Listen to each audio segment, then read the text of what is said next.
大家好，欢迎收看《形象说生活》，每天分享实用的生活小妙招。洗衣机呢负责清洗衣物，但时间久了，它上面就会有很多衣物残留下来的毛絮和灰尘，滋生大量的细菌、霉菌等，长期下来呢会引起皮肤过敏及瘙痒。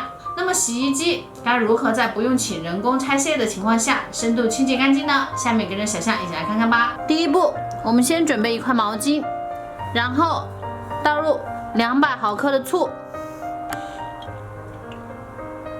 把毛巾浸湿，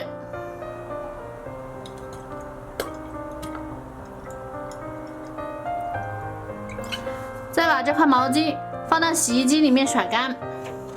这是因为白醋里面有软化洗衣机内桶污垢的作用，而我们通过甩干可以用白醋到达洗衣机内桶壁的每个角落。好了，时间到了，我们打开来看一下，好浓重的醋味，我们让它静置1个小时。接下来我们可以去做我们的第二步。接下来我们做第二步，我们把50克的小苏打倒在我们的毛巾上面，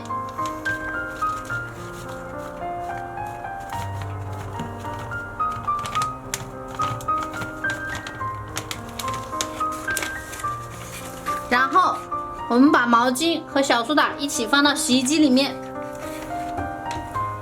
关上门。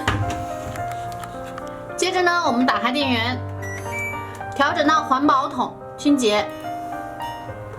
如果呢我们没有环保桶，可以用标准洗或者是漂洗，水温呢一定要在60度，这样温水能够让我们洗衣机里面的顽固污垢充分的溶解，让小苏打呢到达洗衣机的每个角落。这是因为小苏打它呈弱碱性，能够迅速的带出和消除污垢，达到保洁除臭的作用。